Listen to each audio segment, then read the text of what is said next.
Welcome to the Garn Report, an off-day edition here. I'm going to try out this down the stretch of the season here, just 16 games to go. We'd always have our good friend Justin Rowan over on the Dome Theory side to talk about games like these two between the Celtics and Cavaliers over the past week here.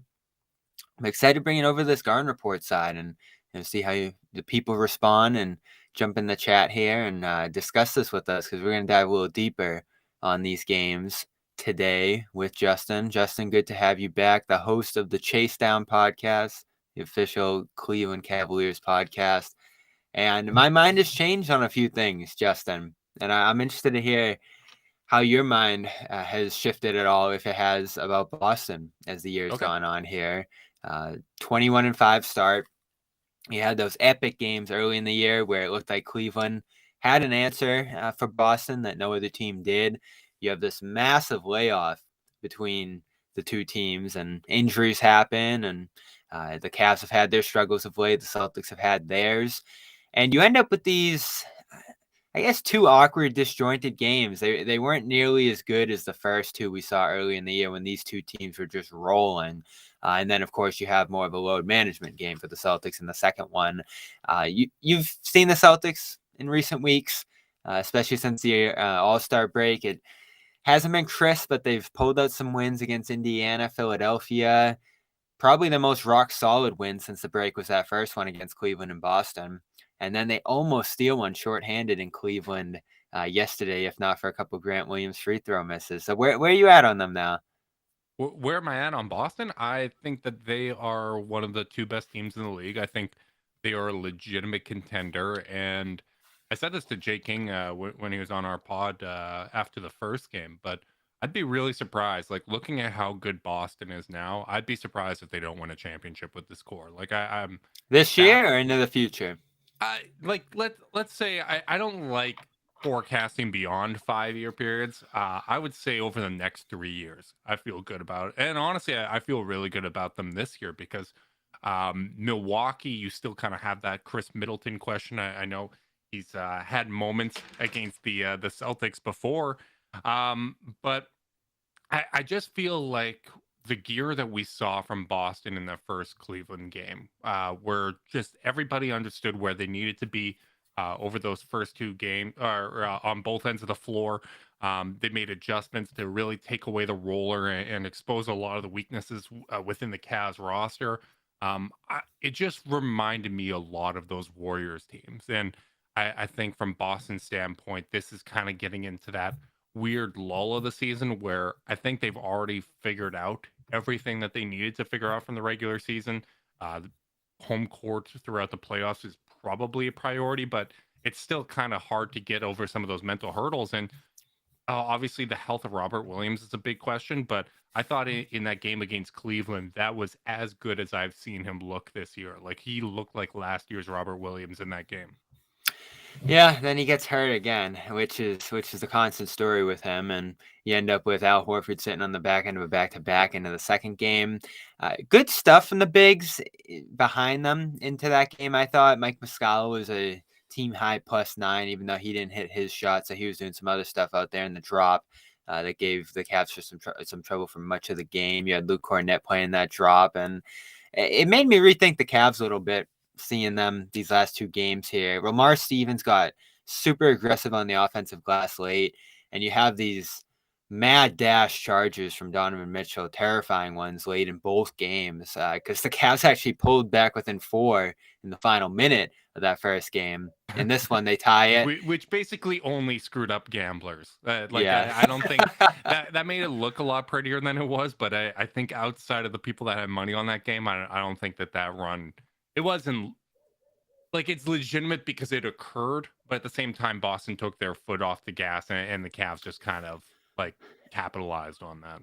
Yeah, so I'm seeing the way these teams match up, and this was a matchup that gave me worries early in the year.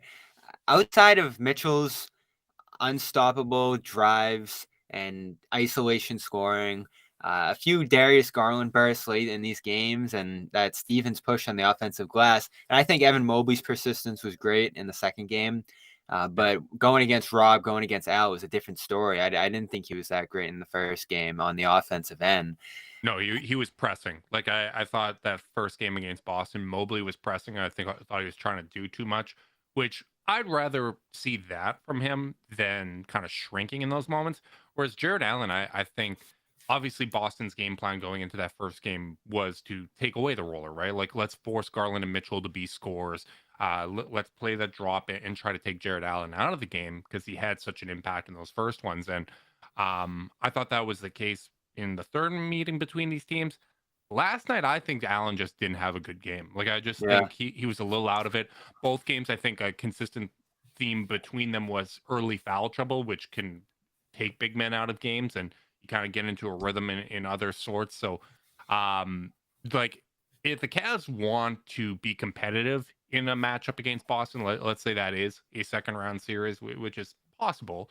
Um, you can't have Robert Williams and Al Horford outplaying Mobley and Allen that thoroughly, right? And I think it would come down to the adjustments of what the Cavs can do there. But I think you just see some of these games, especially after the All Star break, like Cavs have losses to Philly, Boston, and Denver. All three of those teams are better than the Cavs, and I think you're starting to see kind of the cream of the crop in the Eastern Conference separate themselves a little bit. Yeah, and for the Cavs and the Celtics, especially in that matchup, I see that wing difference again that we talked about early in the year. And Cleveland, it looked like Isaac Okoro got it together there for a stretch with the jump shot. He Yep. starts that first game against them, and they take him out of the game by leaving him open there for the most part in that night. And you're trying out Stevens, you're trying out Cedi Osman. It's still that rotation there on the wing where Brown's off to this terrific start in game two. Tatum, as much as Cleveland's given him trouble in the past, kind of scored at will against Yeah. them in that first game. What changed for those two guys specifically, you think, whereas Cleveland was able to contain them better early in the year? I thought in this game, going against Allen, going against Mobley, going against that great front line and this awesome Cavs defense, they just tore them apart in both of those games, and Tatum obviously missed the second one. Yeah, I think one of the biggest differences was those first two matchups. The Cavs did have a healthy and productive Dean Wade, and he was kind of that guy that really would take on a lot of those assignments, like when they would guard Durant, when they would guard Boston, right? It was Dean Wade kind of being that 6'10" guy that can move his feet and force contested shots. And Dean Wade just hasn't been the same since that shoulder injury, that right shoulder injury that took him out for 30 games. Just his confidence isn't there. The ability to keep him on the floor hurts. I actually thought, like, I thought Isaac Okoro and the Cavs in general, that first half, I thought they played really good defense on Jason Tatum, and he was hitting contested shots. One of the things we looked at was the tracking data after that game, and Boston shot better on tightly contested shots than wide open shots, particularly from three, right? Like the Mm-hmm. more contested it was, even if it was a late contest, they progressively would shoot better. And I think Boston hitting tough shots against good defense in the first half caused the Cavs to kind of overcorrect a little bit, and then all of a sudden you're starting to get the team in rotation. The bigs weren't as involved, having an off night for them, and it just kind of slid from there. So I think those are kind of the biggest differences that jumped out to me in that matchup. But I honestly think like having Dean Wade not perform at the level we saw last year and this year prior to when he got hurt, that's really tough for the Cavs, especially after this Kevin Love buyout, where Dean Wade is kind of your third big now, and when he's not playing well, it means they have to go to kind of the energy guy in Lamar Stevens to play some small ball four. Yeah, and it helps to have Horford starting 6 for 6 from three in that game, and he's been on an incredible tear shooting the ball Yeah. for Boston, and they've slid as a 3-point team. They're doing the They're a Warriors thing, the variance team now, Jazz right? thing, Like the they're Rockets thing, yeah, and it stinks. Like I don't love it. I don't love it because you know what's gonna happen come playoff time is you're gonna get to an end of a series, and you're either gonna hit shots, and that's gonna be the reason you move on, or they're gonna lose a series. And the story, at least from their telling, is going to be we just missed shots. And that's where I see this going with their approach right now in terms of being that volume, that variance team. And Mhm. it worries me because I look back at the recent champions, and I you'll have to remind me what 2016 Cavs looked like from this perspective. they're not Warriors aside, it's not high volume 3-point shooting teams. And even the Celtics last year going to the NBA finals were like 9th or 10th in volume. Mhm. So this notion that you need, and this has been Joe Mazzulla's thing this year, you need to be a high volume 3-point shooting team. And maybe that's what the Celtics do need because they've been a top 5 offense this year. It worries me. It does. It wouldn't worry me as much if Robert Williams is himself, right? Because if the defense is as good as it can be, you're able to absorb that, right? Like even the Cavs, they have very inconsistent shooting. You alluded to the issues that they have kind of in terms of wing depth, and they've still been in almost all of these games, even when they shoot poorly. Like the Boston game was a bit of a weird one, but even these games where they go down 20, they'll get back into games with their defense, right? Like I think some of the reason why you get so much angst among Cavs fans with this season is because they're in all of these games and all of their losses come in clutch time. You start to kind of analyze the 2 or 3 things that could have gone differently. Like, what if this rotation was a little bit different, or what if this guy didn't make that play, right? So you always feel like you're close because of how good the defense is.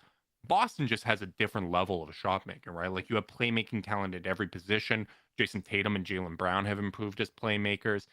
So I think as long as the defense remains consistent, you're going to be able to absorb some of those ebbs and flows.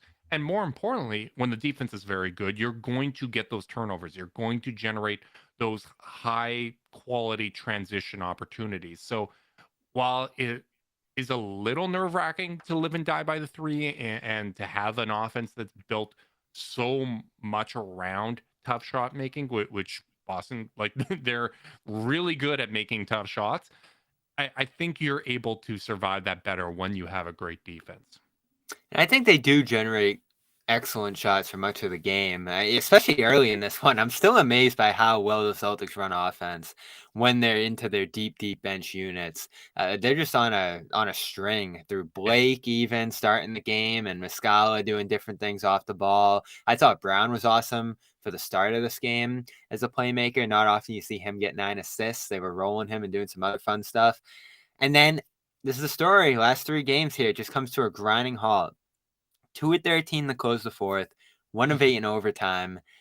And of course, we're all sitting here complaining about things they didn't do. Is there anything you thought the Cavs did that lured them into that massive offensive slump to end the game?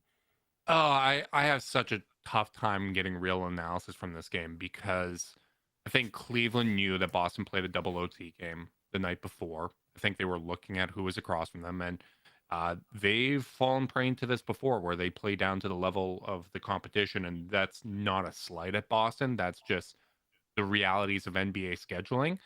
And there was a game after the Warriors played in Boston where the Warriors entire starting lineup, they sat them, in Cleveland just kind of didn't take it that seriously. A lot of careless turnovers. And the Cavs down the stretch, they cut that out, right? Like they started taking better care of the basketball, going to the rim. I think tired legs for Boston didn't help things. But the easier opportunities that were there earlier in the game weren't there.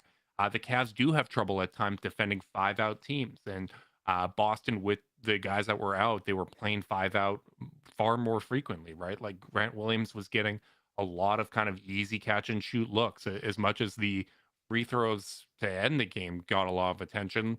His shooting earlier in the game was a big part of why Boston was up, right? Like he played very well, and I saw a few people say leave Grant Williams behind in Cleveland. Trust me, we would take him. He would probably be starting and playing massive minutes at the small forward Okay, I position. love this. So, what's going on with Grant? I don't know. So You he's tell me. You're the Boston guy here. this is a guy you probably fear a year ago, right? And I guess you do still fear him to some degree. I mean, I don't know about fear. Like I think he's improved You have this to year. respect him. Yeah, like he's a good player. I think he would be the starting small forward for the Cavs and playing real minutes. I thought not playing him getting a did not play coach's decision was a hell of a flex from Missoula. Where the Cavs, like they're lean, right? They made a consolidation trade this summer. They sent out 3 shooters and they got a damn good shooter back in Donovan Mitchell, but it's going to take them a little bit of time, right? Like I think I would expect the Cavs this offseason to utilize the mid-level exception to bring in a shooter. Maybe you start to consolidate some of those second round picks and doing a 5 second round picks for a shooter type deal with some of the expiring contracts that they have, and maybe add some shooting to the team, right? But I mean, it's just funny. Like I understand that Grant makes some mistakes, right? Like there are some lapses. Him missing those 2 free throws is brutal. I think the Cavs, the Cavs probably did the best job icing a free throw shooter I've ever seen. You should go back and watch it. I timed it. 45 seconds, Bobby, of them screwing around, talking. You're almost set. Let's get a substitution in. Right when they were almost set, Karis LeVert goes in the lane and asks Jared Allen if they should switch spots. And it was 45 seconds between those free throws. It was hilarious. It was a savvy thing from a young team. But like, that is such an aberration. That is an aberration the same way that the Cavs 7-0 overtime record is an aberration, the same way Boston's winless overtime record is an aberration, right? Like, I wouldn't put too much stock into it. It's annoying from my perspective. Like, I felt guilty almost with that with that win. Like, I was expecting a loss 100% before then. I didn't love the fact that they called the foul in that spot. Like, I think there's that much contact on every free throw, or every rebound, I should say, not free throw. But it was one of those where it's not a good win for the Cavs, but it was a needed win with the Knicks breathing down their throat. So we'll take it. But the reality is the Cavs need to play a whole lot better down the stretch. They have a month and a bit to get into playoff shape because you look at the 4 teams around them, including the Knicks and the 3 above them. They're playing better basketball right now. I want to circle back to Grant just a second, and then your Cavs point there. But first, we got to tell the people about HelloFresh. HelloFresh back here on the Garden Report. Probably, I don't want to pick and choose, but one of my favorite sponsors. I've enjoyed them a ton.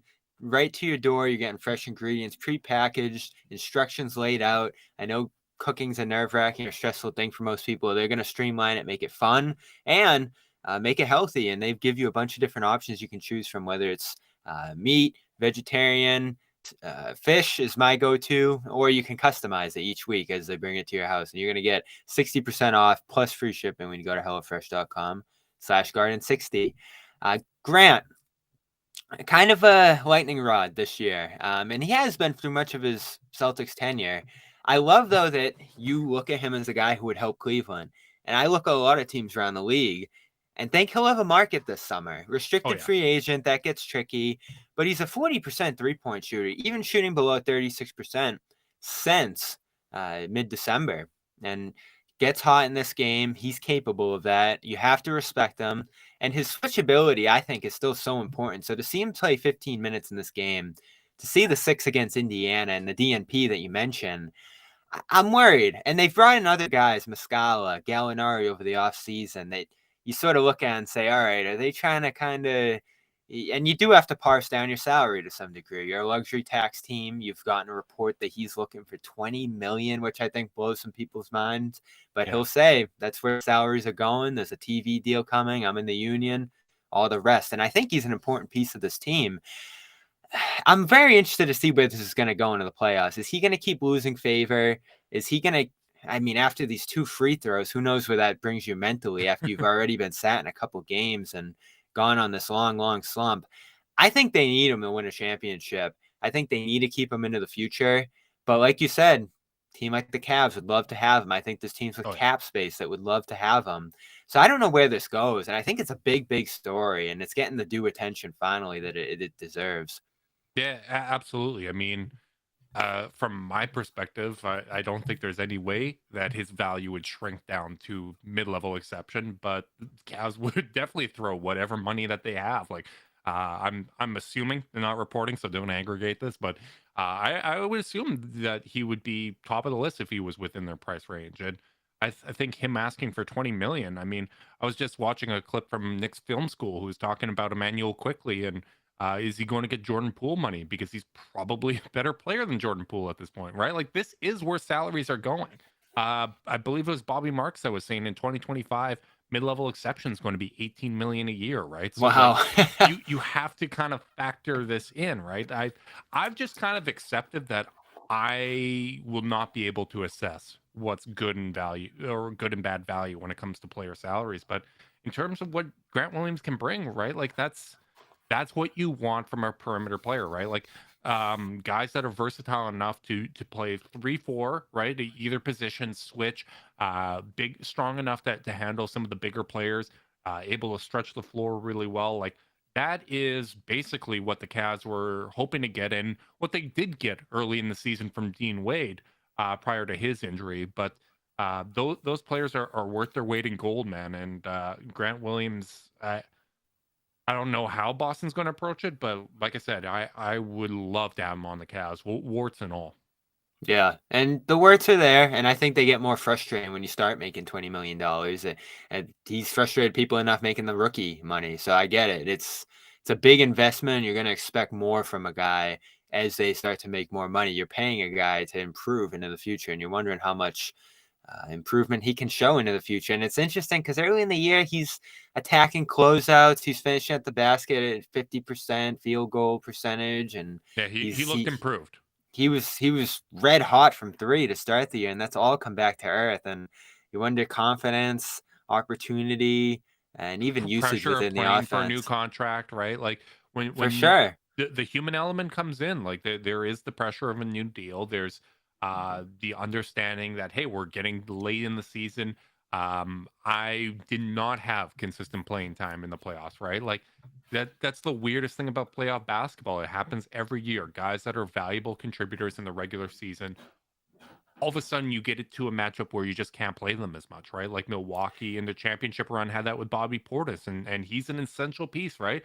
That's what scares me about the Cavs is if you lose a guy from the rotation that's already thin, where you're not getting bench production at all, pretty much, outside of the sporadic Karis LeVert game, you can't afford to have someone within that rotation that's just not playable in a series, right? Like, who is going to step up? You don't have that rotational versatility to play different styles, to have someone else kind of come in and address a need, right? Like, it's a little bit concerning.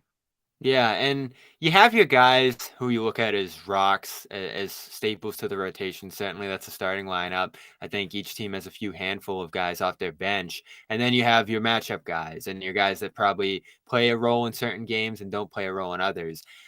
To hear Missoula say it wasn't a Grant matchup in that first Cleveland game, that shocked me because I don't look at him as a matchup guy or a guy who gets taken out of certain games in certain cities. He might be better in some than others, but there was nothing about Cleveland to me that said he can't play in this game.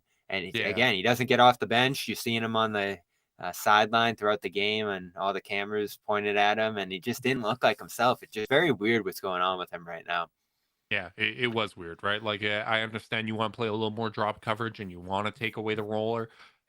I just don't see how Grant Williams can't do that, right? Like, it's just it's a weird thing. You would be more familiar with the situation for me, but it's one of those things just from an outsider perspective that it's surprising to me because he is a valuable player, but few teams have the depth that Boston has, right? Like you have to go so far down the rotation before you find a guy that's a one-way contributor, and that's a really really unique thing where Boston, you don't have to make a lot of concessions when it comes to roster construction and rotations, building a rotation. Like nobody's really taken a lot off the table, which is why it's weird to hear matchup being used as kind of a reasoning there. And that is one thing that makes you feel good out of the second game is, again, couple injuries, couple guys out.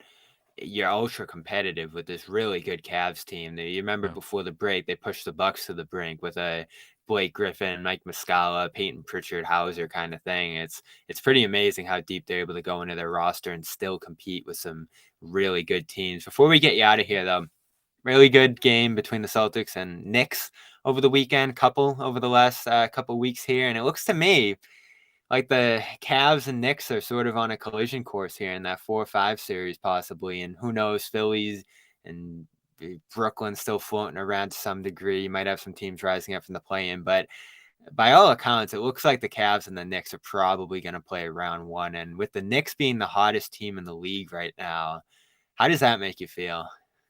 A little nervous. They have a lot of depth. It's a top four offense.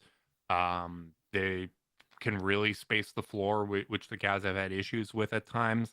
Um, I also just kind of understand that there is over a month until playoffs start, right? Like you look over the last month that's behind us, and the Cavs had a 7-game winning streak in there, and they had a 3-game losing streak. Like a lot can happen over the course of a month, but I feel a sense of urgency, and I would expect the Cavs to feel the same way because they don't have the experience of every other team in the Eastern Conference, pretty much, right? Like Boston, Philly, Milwaukee, New York, Atlanta, Miami. I'll keep Brooklyn out of it for now, but every one I of don't know those what to teams, think about them. every one of those teams has playoff experience with their core. They have experience fighting for seeding. And the Cavs don't have that. I think there's a little bit of tightness. Not only did the Cavs get robbed from a postseason opportunity last year with the injuries, but with the injuries, it kind of even took away the opportunity to fight for seeding and gain experience for that, right? Because there was just kind of the, well, there's nothing we can do, right? Like Garland's got a back issue. Larry Markkanen's banged up.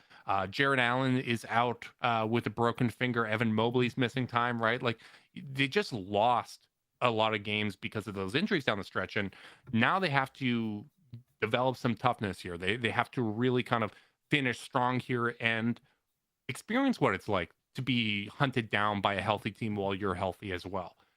They have a real big opportunity here. They're playing 2 games in Miami this week, right? And then 2 games in Charlotte before they play Philadelphia. But after these 2 Miami games, they only play 4 teams with a winning record the rest of the way, and 2 of those games are against Brooklyn.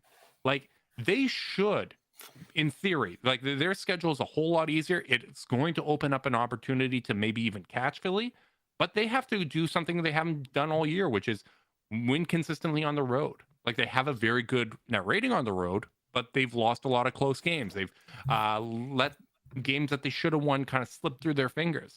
They need to really finish strong here because if they don't, not only does that impact them from a seeding standpoint, but also just your mentality going into the playoffs. So I think they are more than capable of winning a first round series. But if they play the Knicks are legitimate. I think that's going to be a legitimate toss up. It's going to require a real solid effort from the Cavs to win that series, which, I mean, it's stressful as a fan and as an analyst, but at the same time, that's good, valuable stuff for this team to learn from.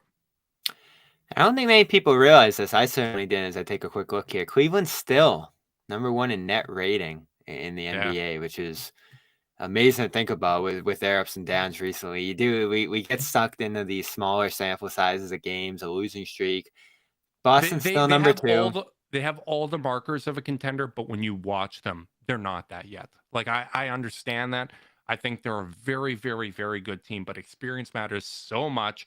And I think you can make an argument that the best 3 teams in the NBA are in the Eastern Conference. Like I think Cleveland, Boston, Milwaukee. no, I'm putting Philadelphia ahead of them. Like I think honestly They they are gotta playing show me. They gotta they are show it to playing me. so damn well right now, man. Like they are playing really, really well. And I think you put any of those teams in the Western Conference, I think they make it out of the West.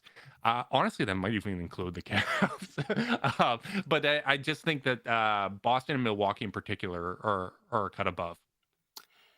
I'm taking Cleveland in a series over Philadelphia if it comes to that. I don't know about the Knicks though. I'm really interested where this Knicks thing's gonna go. Yeah. Milwaukee's obviously ahead of Boston now in the standings as we wrap this up here. Do you think they've passed Boston as favorites in the East? No, not yet. They were my preseason pick, but the health of Middleton is such a big question for That's me, what and I'm still stuck on too. I've just been so impressed by Boston's depth. And I just think that if they're healthy, I think they have more puzzle pieces and they have more optionality when it comes to kind of what you need in a playoff series. And I really do think that the addition of Brogdon, like that alone, even if forgetting the shoulder injury that Tatum was playing through in the finals, like I think if you had Brogdon alone, that would have been enough to win the championship last year. Boston should have won the championship last year, and honestly, like I think there's so many lessons that the Cavs can learn from Boston from a team building standpoint and just the trials and tribulations of a young core because like Tatum gets drafted to a conference finals team, a team that made the conference finals the year before, and it didn't all just go forward from there, right? Like you did have some step backs. You lost, like you were in the play-in one year. You lost in the first round, right? Like it's such a tough process, and this is what team building used to be, right? Like it used to be teams had a long time together with a core. They would run into a wall. Michael Jordan 7 years before he won the championship, right? Like we romanticize that. And we don't do that now. We have to fire the coach. We have to trade a member of the core. Remember the Jaylen Brown talks that we had for the last few years, right? Like you just kind of expect it in today's climate. But the reality is these things do take time, and internal growth is one of the biggest things that a team like Boston with so much young talent can do to close the gap. And I think they're ready to contend. I think that there's a very good chance that we see the Celtics holding Larry OB at the end of the year. I could see it. There's some concerns mounting. The Grant stuff's weird. The Rob injury, worst timing. I don't know if they have a Rob insurance policy on the team. Muscala hasn't shown to be that much, and I didn't No, expect that from him no, he anyway. needs to be healthy. That's like point blank period. Like they need Robert Williams to be healthy, or I think I'm there at with you. least 90% Robert Williams if they want to win a championship. Because it puts too much on Al too, if he's missing. And weirdly enough, I mean, they've gotten 10 games of that starting group together this year, mostly because of Rob. They're a big minus. I don't know if they have enough time to gel with that group, but fortunately, you look at the big pluses. Brogdon, as you mentioned, quiet 24 last night. I mean, it's just such a luxury. Derek White, incredible. And he can step right in for Rob in that starting lineup and make it work. There's still a lot of good things going on here. Tatum Brown, the offense, the defense, balance between those two units, probably as good as any in the league. So it stinks. Last couple of games here, last couple of weeks since the break haven't looked great. But I still feel generally good about this team too. Cleveland's slipping for me though. I thought they could win the East. I don't know if I'm there Oh no, anymore. I no, don't no, know no. if I'm there I was never anymore. there. I was I never know. there. I have too much respect for the value of experience in the NBA, and I have too much respect for the teams ahead of them. Like Boston and Milwaukee have both made an NBA Finals. That really matters to me. Well, let's play a playoff series and see how it goes. I've been looking I forward want. to the potential. I'll say this. I'll say this. I think the Cavs, if I had to pick a second round opponent, I am picking Boston, not because of disrespect for Boston, but I just think in terms of the Cavs' ability to force you guys to hit tough shots, and the way that Embiid and Giannis in particular can really put pressure on Mobley and Allen and get them into foul trouble and get them I have off the no court. problem with Sixers and Bucks beating each other up the way that looked on They can Saturday play each night. other. Let Godzilla and Kong fight each other. But I think in terms of, I think that the game Wednesday last week, I think that encapsulated both why the Cavs could give Boston a tough series, the way they played defensively in that first half, and the way that they challenged them, and it also showed why Boston would win in that series because Boston is able to hit the tough shots that the Cavs can force them into, and Boston has the depth, the shooting talent, and the high end star power with Jason Tatum and Jaylen Brown to win that series ultimately. But if I had to pick a second round opponent, one like I would just be happy to make the second round. I think that would be terrific progress for this team. But I probably would like to end up on Boston's side of the bracket. We're out of here. Always good talking Celtics Cavaliers. That's the final matchup between these two this year. So we will see if they meet again in the playoffs. For now, of course, show our other sponsors some love. athleticgreens.com/garden. Free year supply of vitamin D and 5 free travel packs. That's vitamins, minerals, adaptogens, probiotics, great energy boosters in there naturally. Things you need for your body as winter keeps rolling along here, the cold season. Get your health right and use the ultimate nutritional insurance and Athletic Greens, cool bottles, cool gear, and all of this when you head over there, athleticgreens.com/garden. Coming soon, new Garden Report t-shirt. If you subscribe to any of our sponsors, we'll send you one for free. Justin Rowan, always good talking to you. Check out the Chase Down if you're interested in following the Cavs for the rest of this year or into the playoffs. I still think they'll be an intriguing team, and Justin's always one of the best talking, covering them. Good talking to you, Justin. Thanks for jumping on the Garn Report. Bobby, thank